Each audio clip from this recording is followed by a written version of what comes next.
Feliz sábado, que as bênçãos vindas dos céus estejam ao alcance de todos vós nessa manhã. Fazia algum tempo que eu não via uma desobediência e uma inveja tão grande. Eu acho que não vou poder julgá-las, porque também estou em fase de crescimento. É um prazer muito grande estar aqui nessa instituição, nesse colégio. Eu não estudei aqui, mas gostaria de tê-lo feito. E ver meus antigos professores, antigos presidentes, é sempre uma alegria muito grande. Saber que nós pertencemos à mesma família. Sabe o que me marca nesta igreja? Eu sei que hoje, ainda não começou, que lá nós estamos com um horário diferente. Mas no meu campo, daqui a pouco começa o culto. E eles estarão cantando o hino do mesmo inário. Estarão estudando a lição da escola sabatina igual a que nós estudamos. Durante a semana fizeram o ano bíblico que nós fizemos. Creem nas mesmas doutrinas que esta igreja defende, nós lá defendemos também. E eu me sinto parte de uma família imensa. Quando eu cheguei no Maranhão, a primeira vez que fui a uma igreja, no início a gente parece que não conhece ninguém, mas quando as coisas começam, a gente vê que somos todos, na realidade, não só de palavra, mas de verdade, nós somos irmãos. Porque temos a mesma crença e esperamos o mesmo Jesus. Eu gostaria que você abrisse a sua Bíblia, por favor, em Isaías, o capítulo 6. Gostaríamos de fazer uma pequena reflexão. Isaías, capítulo 6, a partir do verso 1.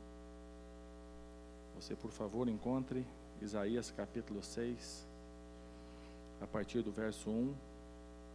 Há um texto que gosto muito e que tenho estudado já há alguns dias, há algum tempo, tentando tirar lições para a minha vida.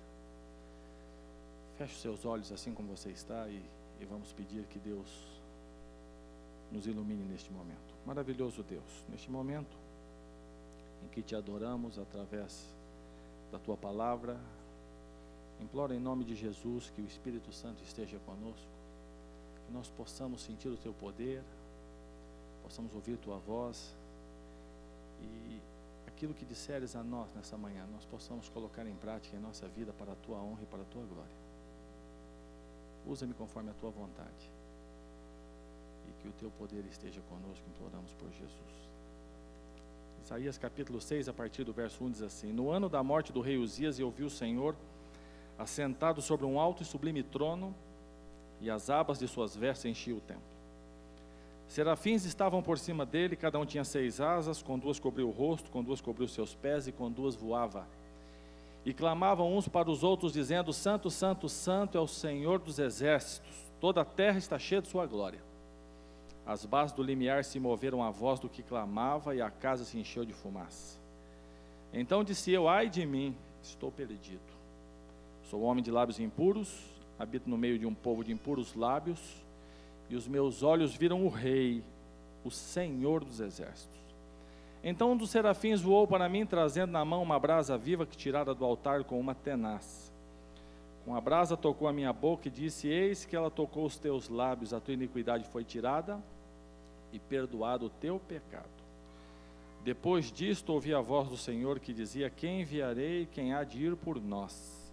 Disse eu: eis-me aqui, envia-me a mim. Me permita uma pergunta: qual o motivo de você vir à igreja?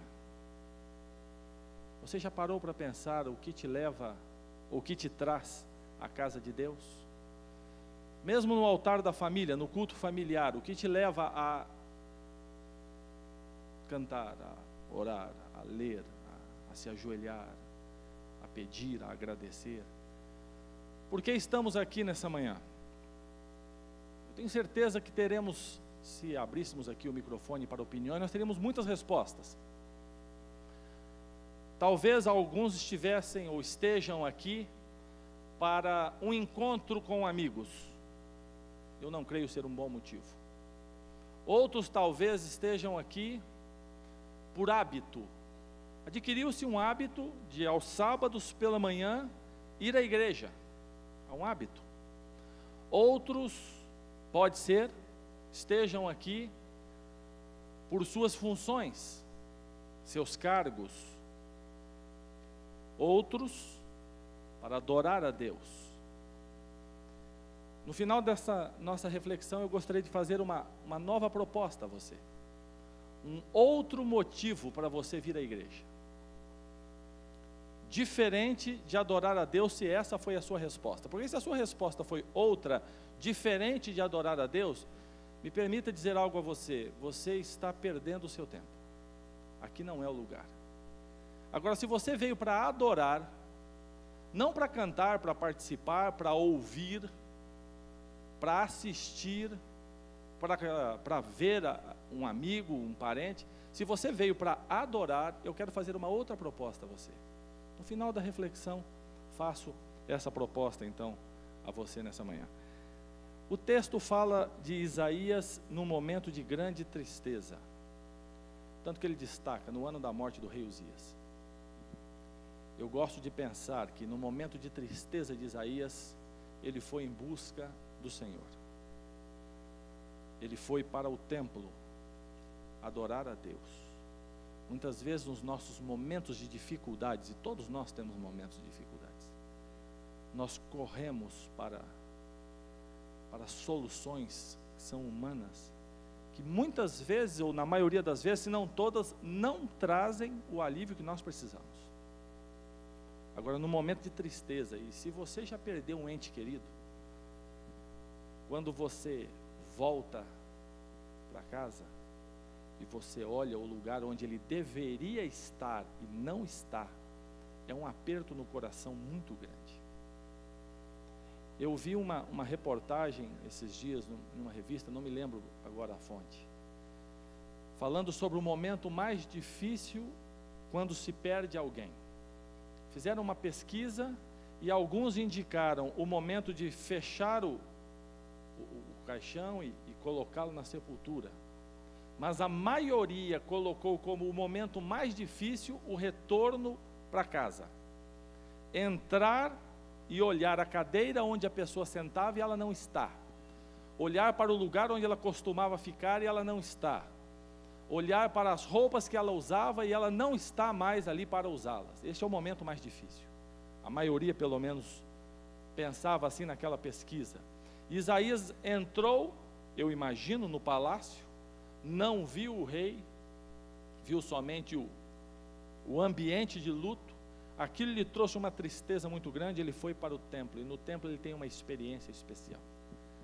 Talvez em outros lugares Isaías não teria a experiência que ele teve naquele dia. Se no seu momento de tristeza, no seu momento de dificuldade, ele tivesse ido para outras opções, ele não teria tido a oportunidade de ver o Senhor. Conversava com um colega, e ele disse para mim, ele queria dizer, me convencer, que Isaías não viu nada. Que Isaías estava tão triste, que no momento de tristeza profunda, no momento de depressão incrível, ele acabou vendo e ouvindo coisas. A Bíblia não diz isso. A Bíblia diz que naquele ano triste ele entra, vai diante do Senhor. Eu imagino Isaías entrando no templo, chegando diante do altar, no lugar santo, se me permitem pensar assim, e ali ele ajoelhado, prostrado, com a testa encostada no chão, e ali ele começa a contar a Deus as suas tristezas, as suas dificuldades, e a Bíblia diz que ele vê o Senhor. Tente imaginar o que isso significa. Você já tentou imaginar o que é ver Deus? Você já, num momento especial de sua vida, já tentou pensar ou criar o que seria você num local e vendo o Senhor sentado, e a Bíblia descreve como um alto e sublime trono, e ali começa toda a descrição. As abas de suas vestes enchiam o templo. Os irmãos sabem que a construção do templo era grandiosa. Imagina o tamanho do manto, as vitórias representadas ali, todo o manto enchendo. Por cima do trono sublime, onde o maravilhoso Senhor estava sentado, serafins voavam. E serafins devem ser criaturas magníficas. Eu fico imaginando que um anjo com 2 asas deve ser algo absolutamente fantástico. Com 6 é algo que eu tenho muita curiosidade de ver. Não sei se curiosidade seria o melhor, mas é o que eu sinto. E com 2 cobrem da cintura para baixo, 2 da cintura para cima, e com 2 voam. E eles voavam em volta do trono e cantavam: Santo, Santo, Santo é o Senhor dos Exércitos, toda a terra está cheia de sua glória. Isaías tem a oportunidade de ver tudo isso. Ele começa a olhar e ele começa a sentir um momento especial. Você sabe que quando você entra na presença de Deus, você sente algo especial. Não, pastor, eu não sinto. Eu vou à igreja e não sinto nada. Do jeito que eu entro, eu saio. Há algo errado. Talvez a proposta no final do culto, no final dessa reflexão, nos sugira um modo de mudarmos isso em nossa adoração. Isaías está ali, eu imagino, os olhos arregalados, a boca aberta, vendo toda aquela maravilha. De repente, as bases do templo se movem, a casa se enche de fumaça, e Isaías descobre que ele viu o que não devia. Isso já aconteceu com você, não? Ver o que não devia ter visto, ouvir o que não devia ter ouvido. Isaías descobre que ele viu algo que não podia ver. Ele se joga ao chão, desesperado, esperando um raio vir do trono de Deus e fulminá-lo. Ele sabe que homem algum olha a Deus como ele estava olhando naquele momento. Eu imagino Isaías com a cabeça coberta, desesperado ali, pensando, imaginando, só sentindo numa fração de segundo os últimos momentos de sua vida. E ali eu acho que passa tudo na sua mente, né? Isaías imaginando: olha, eu deveria ter ficado de olho fechado, eu não deveria ter visto. E naquele momento de desespero de Isaías, um anjo, um serafim sai de onde ele está voando e adorando a Deus, com uma tenaz pega uma brasa viva, vai até Isaías e toca em sua boca. E o motivo pelo qual Isaías estava desesperado é que ele era um homem de lábios impuros, ele era um pecador e vivia no meio de pessoas pecadoras. E um pecador vivendo no meio do pecado não pode ver Deus. Isaías sabia disso e por isso estava desesperado. E um anjo vem com uma brasa, e essa brasa simboliza o perdão de Deus. O Espírito Santo em Isaías toca na boca de Isaías, e ali é feita uma promessa que você pode aceitá-la nessa manhã. O seu pecado foi perdoado, a sua iniquidade foi tirada. Eu fico imaginando Isaías levantando o olho devagarinho. A casa estava cheia de fumaça, ele já não via mais nada, mas ele ouvia os serafins cantando: Santo, Santo, Santo é o Senhor dos Exércitos. Eu imagino Isaías agora sentado sobre os calcanhares, olhando tudo. A promessa de pecado perdoado, de iniquidade tirada, deveria ser o maior sonho de cada adventista do sétimo dia. Deveria ser o sonho de cada ser humano, ter o seu pecado perdoado e ter a sua iniquidade tirada. Isaías vai se levantando. Você percebe que volta a coragem a Isaías, porque a retirada do pecado e da iniquidade de nossa vida, a transformação, ela nos traz coragem, ela nos traz um novo estilo de vida, um novo meio, um novo modo de ver as coisas. Isaías se coloca em pé e ele ouve uma pergunta: quem enviarei? Quem há de ir por nós? Eu era professor no colégio de Itapecerica da Serra, na Paulista Sul, no ano de 98, 97. E eu dava classe bíblica para os pequenos. E uma vez entrei na terceira série, e tentando fazer algo motivador para as crianças, disse assim: hoje nós vamos fazer uma aula diferente. Hoje vai ser a aula mais legal que vocês já tiveram. E aí eles começam a ficar com os olhinhos brilhando assim, né? Os mais agitados já sobem na cadeira, assim, já debruçam em cima da carteira. Eu disse: só que eu preciso de gente animada, que queira participar. Quem quer participar? Veio criança de todo lado, e eles se agarravam à minha perna: eu quero, e foi o maior mico, desculpe o termo, maior fora da minha vida, porque eu caí no meio das crianças, eles me derrubaram, e pulavam em cima de mim e diziam, deixa eu quero, me chama. E eu ali caído no chão, tentando levantar, calma, até que eu consegui controlá-los. E aprendi uma coisa, quando se tem crianças, você não pode pedir voluntários, porque eles são voluntários. Talvez seja isso que Jesus tenha, ou uma das coisas que Jesus quer nos dizer, quando Ele diz que nós temos que ser como crianças, para entrar nos céus. Talvez nos falte esse espírito voluntário. Mas Isaías naquele momento era uma criança. E quando Deus diz assim, o Senhor do alto e sublime trono diz, quem enviarei, quem há de ir por nós? Eu imagino, se for heresia, vocês me perdoem, mas eu imagino Isaías pulando, dizendo, eu estou aqui, pode chamar, me chama. Isaías está com um espírito voluntário, eu imagino Isaías feliz, eu imagino Isaías andando de um lado para o outro. Eu não imagino Isaías agarrado às pernas de Deus, porque isso não me compete, e ele estava no alto sublime trono. Mas eu imagino Isaías pulando de um lado para o outro, dizendo, eis-me aqui, envia-me a mim. A disponibilidade criada em Isaías devido ao perdão e à remissão de pecados, é uma coisa muito bonita, é diferente. Pastor, eu não tenho muito essa disponibilidade não, essa disponibilidade não acontece muito comigo. Talvez, veja bem, talvez você ainda não tenha recebido o perdão dos seus pecados e a remissão de toda a sua iniquidade, mas Isaías, ao tê-lo, ele precisava fazer algo. Sabe, eu costumo dizer que eu acredito no Deus dos detalhes. Você já deve ter ouvido esse termo. Eu não sei se você crê no Deus dos detalhes.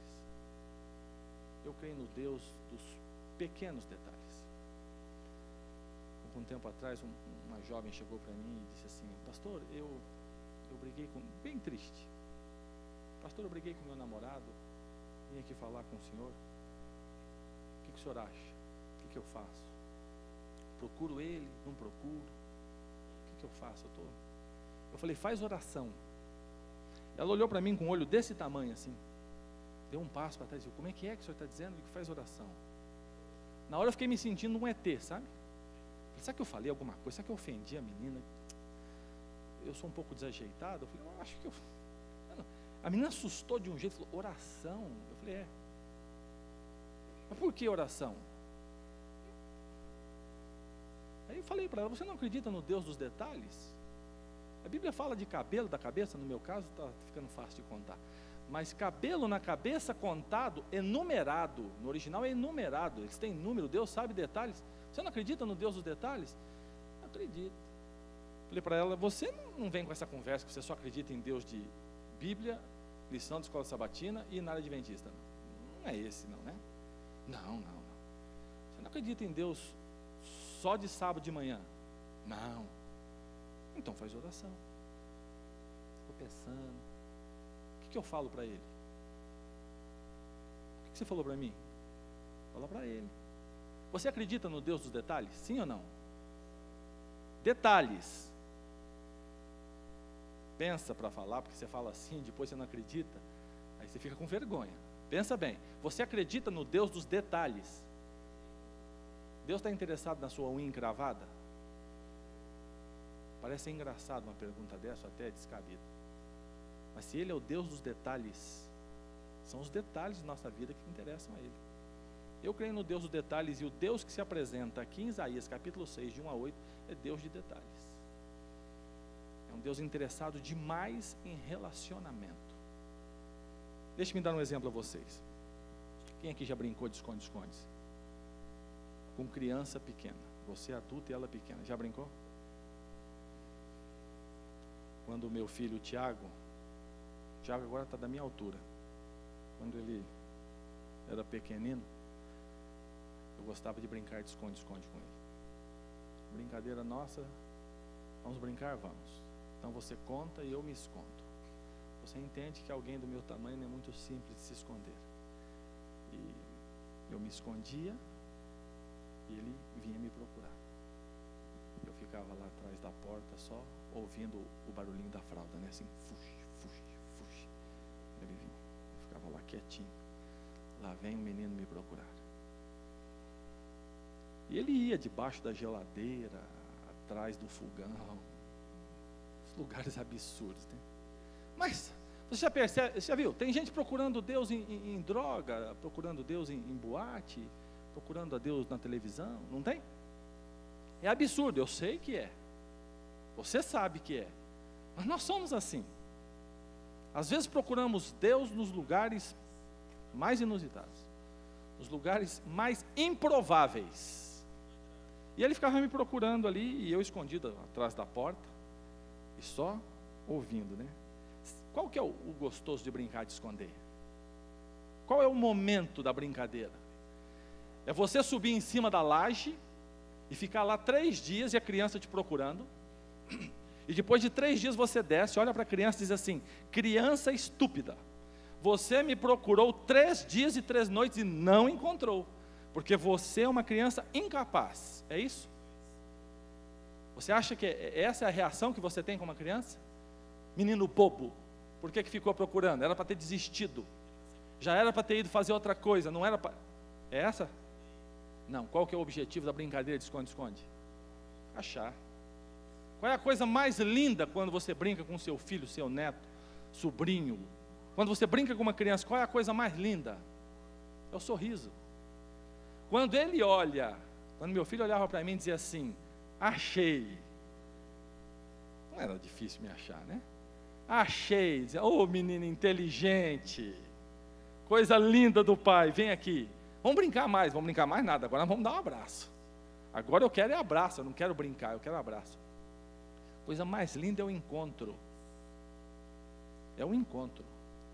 Você acha sinceramente que Deus está escondido e você procurando Ele lá do alto, dizendo para você: ô criatura ignorante, você não vai me achar. Você está procurando à toa.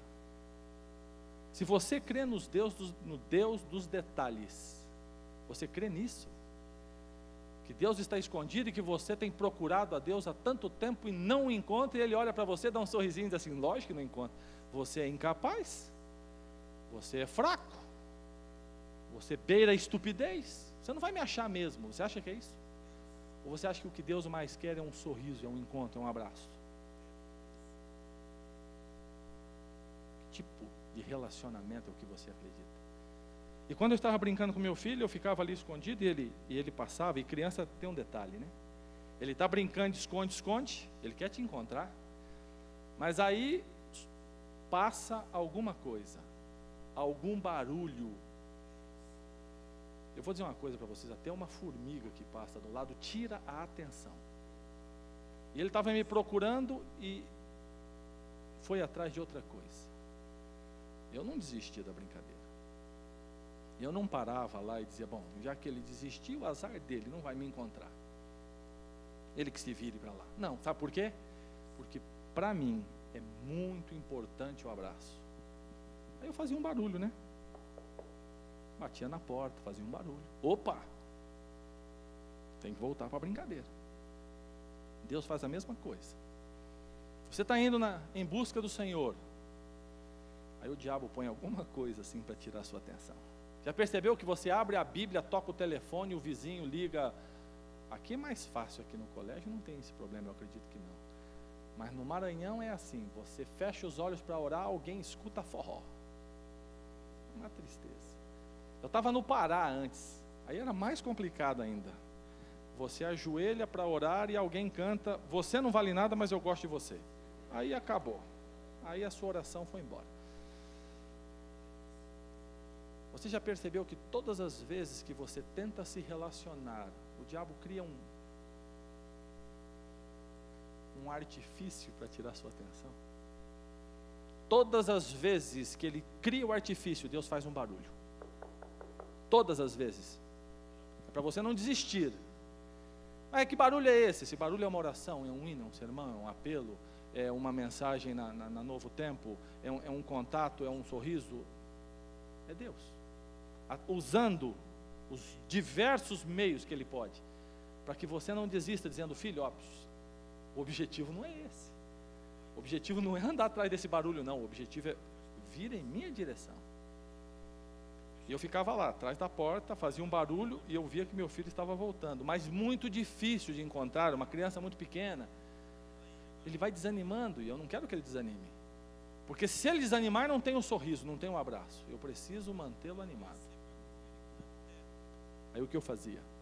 Eu usava uma técnica especial. Vou ensinar para você a técnica essa manhã. Uma técnica especial, você pode usar. Chama-se a técnica do avestruz. Eu deixava só a cabeça atrás da porta. Todo o corpo do lado de fora. Aí ele achava. Aí ele encontrava. Aí não tinha como. Aí ele vinha e abraçava a minha perna.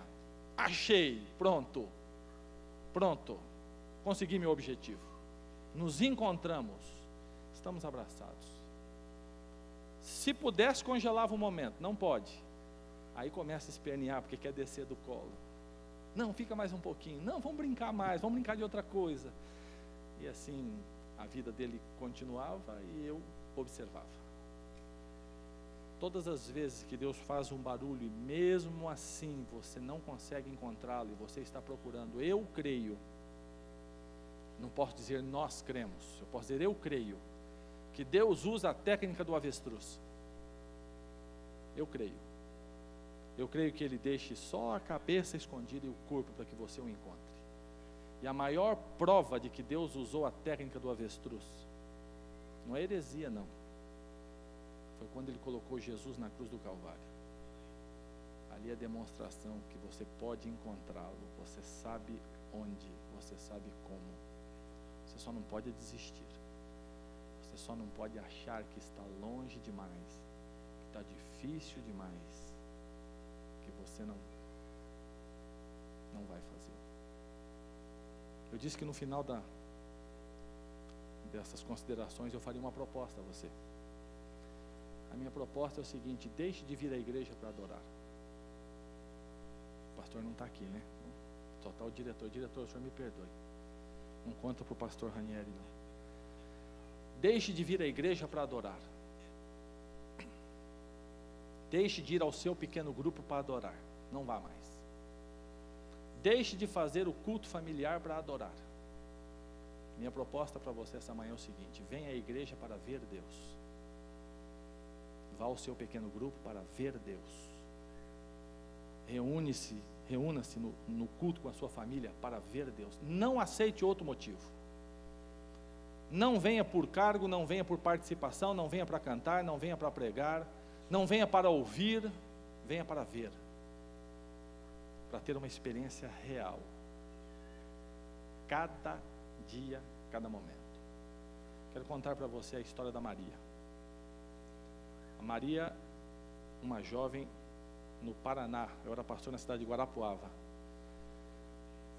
e Maria, com uma idade bem novinha, com 15 anos, ela abandonou a sua casa, se juntou a um rapaz, e os dois começaram a viver juntos, e Maria começou, junto com ele, a utilizar-se de drogas.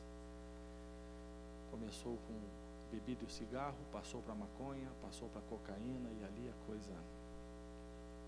O dinheiro acabou, não conseguiam trabalhar mais, e Maria passou a prostituir-se para manter o vício dela e do companheiro. E assim eles viveram alguns anos, um bebê, eles se juntaram, desculpe, eu esqueci desse detalhe, porque ela estava grávida, e viveram alguns anos, a menininha crescendo nesse ambiente. A mãe se prostitui para conseguir dinheiro, para manter o vício do pai e da mãe. Um dia, ela tinha por volta de 20 e poucos anos, ele chegou para ela e disse assim: não te amo mais, você está acabada, e eu não quero mais você, eu vou embora. E ele foi embora e ela ficou desesperada. Maria entrou num desespero tão grande, uma vontade de tê-lo de volta, ela tinha uma obsessão por ele. Se eu quero ele aqui. Ela fez todas as propostas que podia para ele. Ele disse: não quero mais. Se juntou uma outra moça e disse: não quero. Para você ver até onde o pecado leva uma pessoa, não? Aí ela disse o seguinte: bom, ele não me quer, eu sei um jeito dele me querer. Eu vou atrás de Deus. E foi a todas as igrejas, menos a igreja adventista. Todas as igrejas em Guarapuava. Ela foi em todas. Todas as igrejas ela entrou, todas as igrejas ela orou, Todas as igrejas ela pediu, quando pediram para ela oferta, ela deu, quando pediram para ela um esforço, um sacrifício, ela fez tudo o que pediram e mandaram, esperando que ele voltasse. Ele não voltou. Aí ela pensou o seguinte: ele não me quer, Deus não me ouve, o diabo vai me querer. E achou um lugar onde se adorava o inimigo de Deus. Foi lá e fez um voto com o inimigo de Deus, que era para o inimigo de Deus trazê-lo de volta. Gastou muito dinheiro com isso e ficou aguardando, e ele não voltou. Aí ela pensou o seguinte: ele não me quer, Deus não me ama, o diabo não me ouve, eu vou me matar. Passou uma corda no pescoço, subiu numa árvore, pulou da árvore e a corda arrebentou. Ficou uma marca horrorosa no pescoço e um galo na cabeça, monstruoso. Ela sentou no meio-fio e disse assim: ele não me ama, Deus não me quer, não me escuta, o diabo não me aceita, eu não consigo me matar, o que eu vou fazer? Eu sei como eu me mato. Ela pegou um pacote de cigarro, não um maço não, um pacote de cigarro, sentou e começou a ligar, acender um cigarro no outro, tragando sem parar. Um médico vai dizer: não, isso é impossível, depois de não sei quantos, ali ela cai desmaiada. Pois é, mas ela já tinha um monte de bituca de cigarro desse tamanho do lado, e ela ali ligando um no outro, desesperada. Havia uma série de conferências sendo realizada naquele bairro, e duas jovens estavam convidando, curso como deixar de fumar, passaram, olharam, uma falou assim: vamos convidar? Eu disse: não, olha o tanto de cigarro que está fumando, convidar, a pessoa vai correr atrás da gente. Não, mas vamos levar um convite. E foram lá e disseram: olha, hoje à noite vai ter algo sobre o cigarro ali em tal lugar, se você quiser ir. E ela foi, sem tomar banho, suja, há vários dias, nesse desespero. Maria entrou na igreja, assistiu o primeiro dia, assistiu o segundo, assistiu toda a série de conferências, foi mudando, a gente usa o termo da água para o vinho, a mudança dela foi, acho que da água para o petróleo, ou do petróleo para a água, ela foi transformada completamente, pediu o batismo, chegou o dia do batismo dela, eu fui para fazer o batismo, ela me contou essa história, e ela disse para mim assim: pastor, eu passei a minha vida toda procurando a morte. Aqui dentro eu encontrei a vida. Aqui eu vi Jesus. E ela fez algo muito bonito. Ela avisou, ela falou: quando o senhor entrar lá, o senhor não assusta não, tá? Eu digo: não, tudo bem. Entramos no tanque, olhei para a igreja, tomei o maior susto da minha vida. A igreja estava lotada de traficantes e prostitutas. Ela trouxe todo mundo que ela tinha se envolvido, levado para a droga, todo mundo trouxe. Na hora do batismo ela deu testemunho: você, fulano de tal, você precisa abandonar isso, você, que era meu parceiro, precisa deixar, você, e deu testemunho para cada um e foi batizado. E eu lembrei: eis-me aqui, envia-me a mim, quando você tem o seu pecado perdoado, a sua iniquidade tirada. Você só tem que sair em busca de ver o Senhor. Eu gostaria de fazer um convite para uma pessoa. Haveria um corajoso ou corajosa que gostaria de orar e dizer assim: não, eu quero ver Deus. Mas espera, veja bem. Não vamos ter música, não é apelo de reconsagração. Veja bem qual é a proposta. Mudança no estilo da sua adoração. Não vir mais à igreja para adorar, vir com o propósito de ver. Mas do jeito que a minha vida está, não dá para ver nada. Então precisa mudar algumas coisas. Talvez o estilo de vida que tenhamos levado não nos permita ver. Então, para aceitar o desafio, eu preciso mudar algumas coisas. Você sabe o quê? Você sabe, na sua vida, o que precisa ser mudado para cada momento de adoração, cada momento de reunião, você ver Deus. Uma pessoa, haveria uma que eu pudesse orar com ela, alguém que dissesse assim: não, eu quero ver Deus. Haveria uma pessoa, poderia levantar a sua mão, uma pessoa, para que eu orasse com você: a senhora gostaria de ver Deus? senhora pode vir aqui, por favor? Eu vou orar com a senhora. Haveria mais alguém que gostaria de vir com ela? Dizer, eu gostaria de ver Deus. Não, eu sou batizado, eu sou da igreja há 150 anos, glória a Deus. Se você ainda não viu Deus, tem alguma coisa errada. Vem aqui. Vem aqui. Ver Deus. Essa é a proposta. Ver. Não é ouvir, não é sentir, não é se relacionar, não é ter um momento especial, é ver. É sair daqui com uma decisão. Eu quero ver. Eu não vou mais na igreja por cargo, não vou mais na igreja por música, não vou mais na igreja por hábito, eu vou na igreja para ver. Eu quero fazer um pedido a você. Não dê um passo, não levante a mão, não fique em pé, se isso não é o desejo de sua vida. Não faça isso porque alguém foi, porque um amigo foi. Não, só se é o desejo de sua vida. Eu quero ver Deus. Ver, eu quero orar. Cadê a Cristina e a Eliane? Vem aqui as duas. Essas duas meninas querem mostrar hoje publicamente da decisão de ver Deus. Essas meninas tomaram uma decisão muito séria. A decisão mais séria que um ser humano pode tomar, a decisão de ver Deus. E elas querem fechar o compromisso no batismo. Mas antes de fazermos o voto com elas, antes de elas serem batizadas e terminarmos este culto, pós-Natal, eu gostaria que você fizesse a sua decisão. Ver Deus. Ver. A não ser que você não creia, né? Existe a possibilidade, a gente tem que tratar dessa possibilidade. Não, eu não creio, eu creio diferente. Eu creio que é impossível ver, eu creio que ver vai ser só no céu. Eu creio que não é assim. É um direito seu. Lamento por sua falta de fé. Mas se você acredita, vem aqui. Porque eu quero orar e quero pedir a Deus que você tenha essa oportunidade. A maior alegria. Isaías teve essa alegria. Você é pior do que Isaías? Não é. Não é, você sabe que não. O sacrifício de Jesus abriu tantas portas. Você vai vê-lo. Glória a Deus por você, por sua decisão. Glória a Deus por cada um que quer ter este momento especial. Sabe, eu fico imaginando o encontro. Antes de eu orar, me permita dizer só isso. Eu fico imaginando o encontro. O abraço. Tenta imaginar o abraço, o sorriso. Sabe o que Deus mais quer é ver o seu sorriso, né? Quando Ele olhar para você e você estiver sorrindo com os seus bracinhos, no caso de alguns, uns brações abertos, eu fico imaginando o olhar de Deus.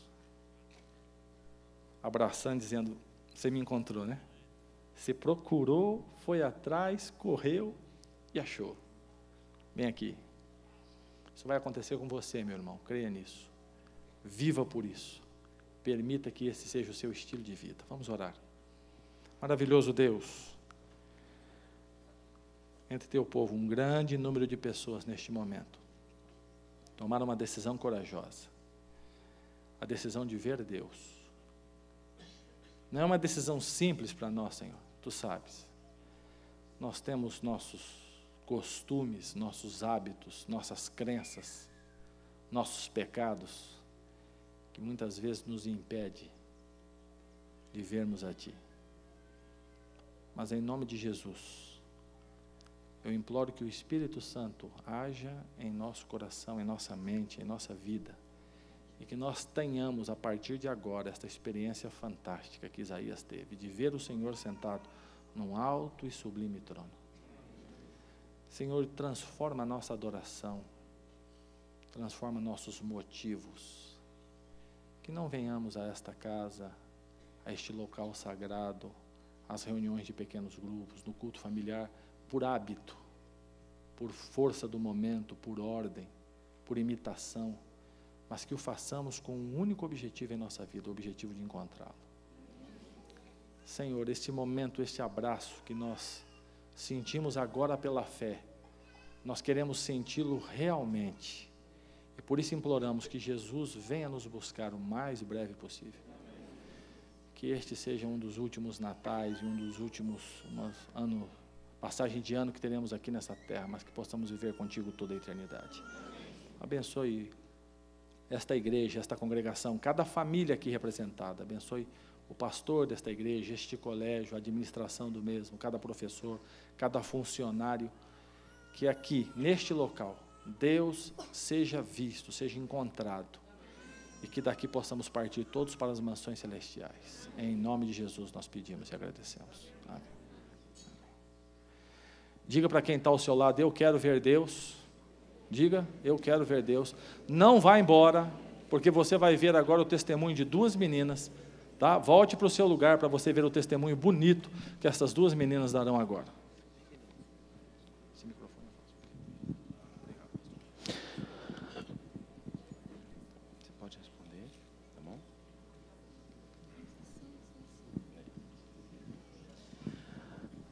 Nesse momento,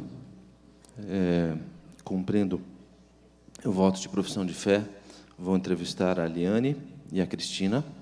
A Cristina é membro na Igreja Adventista Central de Novo Hamburgo e a Liane é membro aqui de nossa igreja, aluna do Colégio NASP. Faço a pergunta a vocês. Vocês acreditam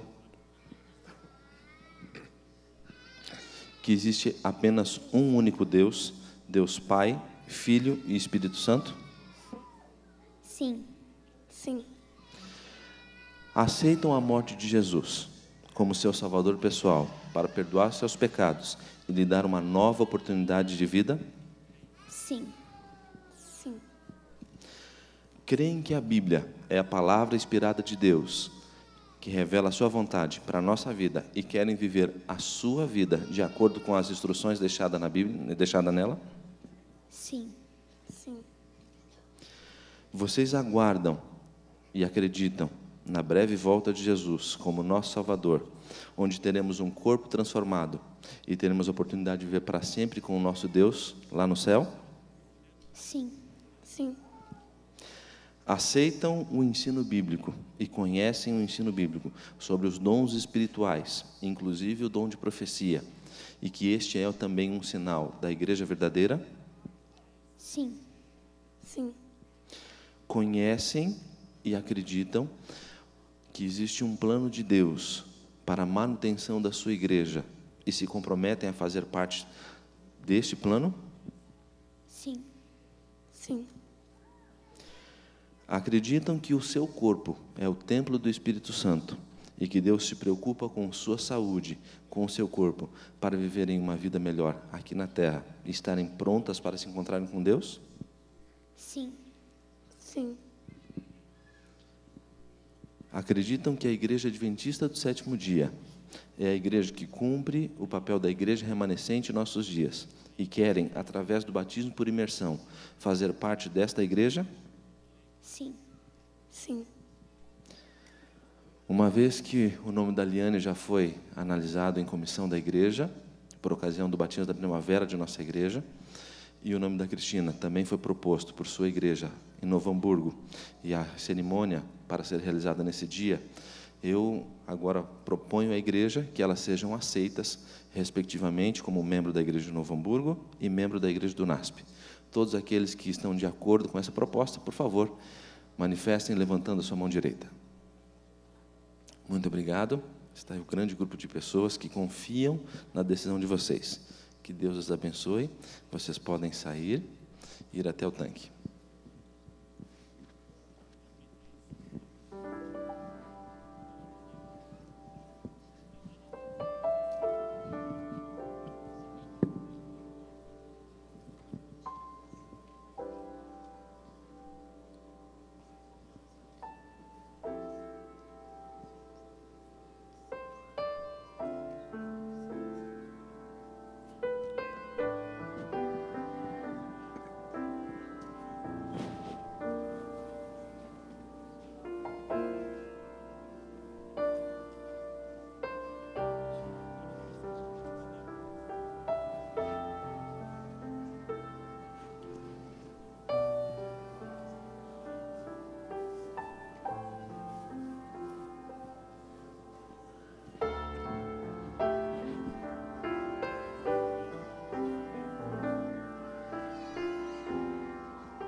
Era a intenção da família que a Laura, que aqui à frente está, também participasse desse batismo. Por uma questão de impossibilidade do avô paterno estar presente, a Laura vai participar do batismo, não de dentro do tanque, mas aqui. Por isso ela está aqui à frente. A Laura e a Liane participaram da classe bíblica aqui no Colégio NASP.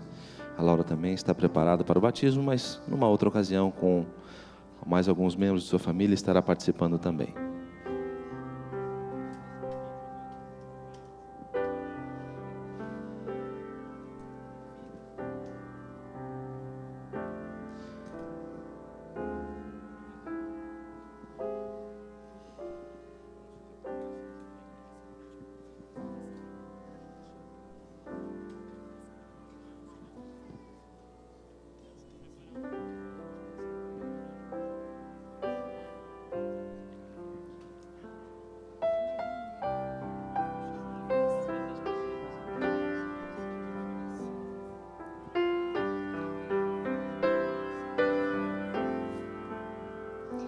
Quando eu olho pra você, eu me lembro que Deus criou você e amou você.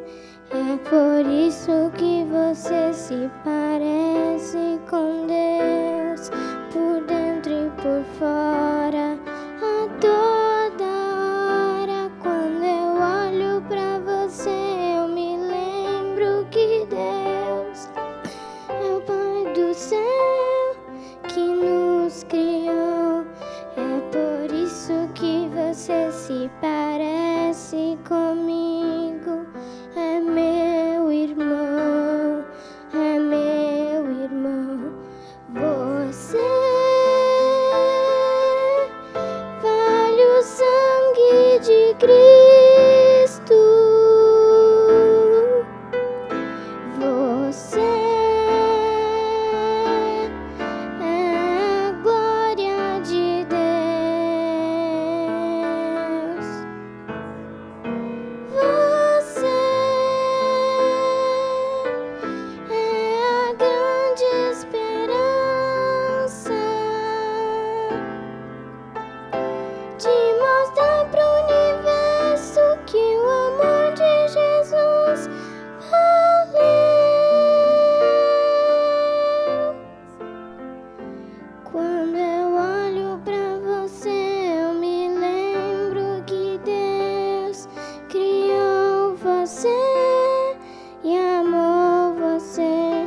É por isso que você se parece com Deus, por dentro e por fora, a toda hora. Quando eu olho pra você, eu me lembro que Deus criou você e amou você.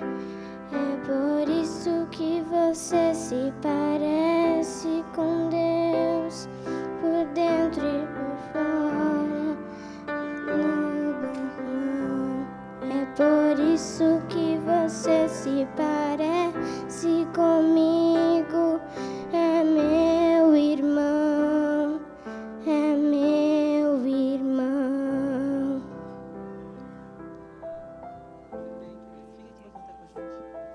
A priminha cantou para as priminhas que se batizam.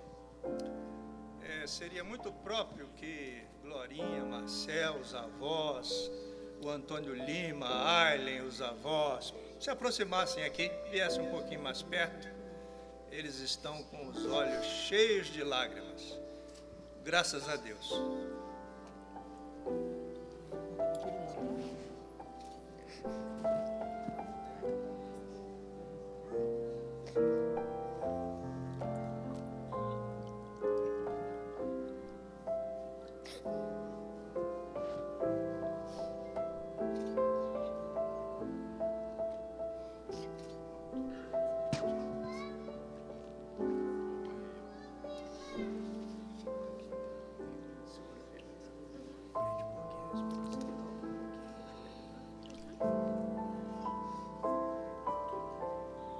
Vamos batizá-las agora. Liane e Cristina. por darem testemunho de vossa fé, por saberem em quem creem. Seguindo a ordem do Mestre, nós as batizamos em nome do Pai, do Filho e do Espírito Santo. Amém.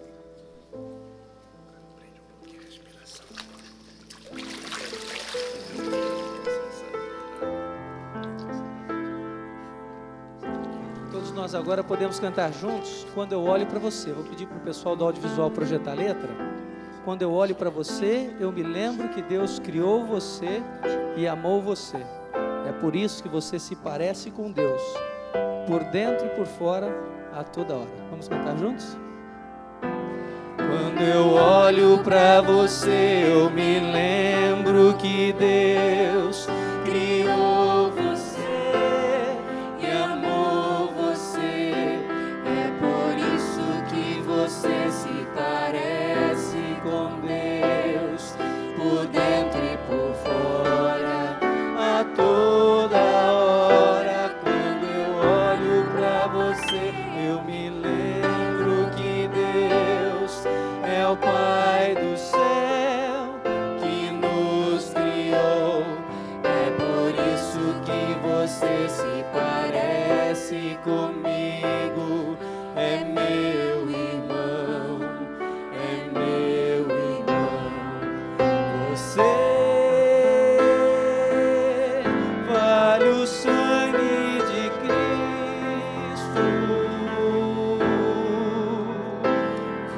Você é a glória de Deus.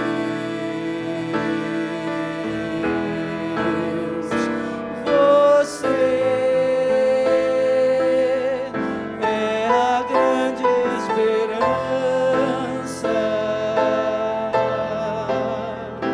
de mostrar pro universo que o amor de Jesus valeu.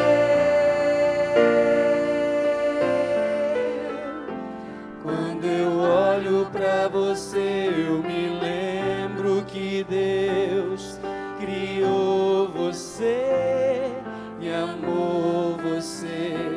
É por isso que você se parece com Deus, por dentro e por fora, a toda hora. Quando eu olho pra você, eu me lembro que Deus é o Pai do céu que nos criou. É por isso que você se parece comigo. É meu irmão, é meu irmão. É por isso que você se parece comigo.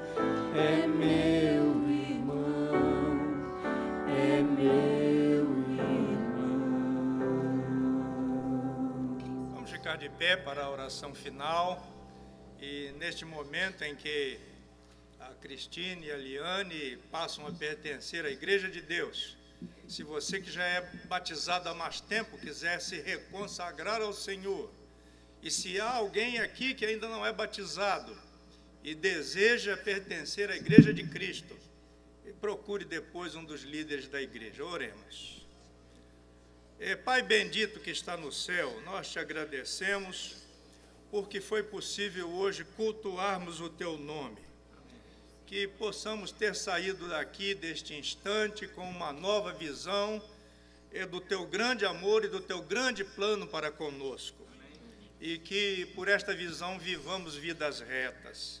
Bendize a cada família aqui, a cada um que sinceramente pertence a nosso Senhor Jesus Cristo. Que tenham a tua graça e a tua paz no amor de Jesus. Amém.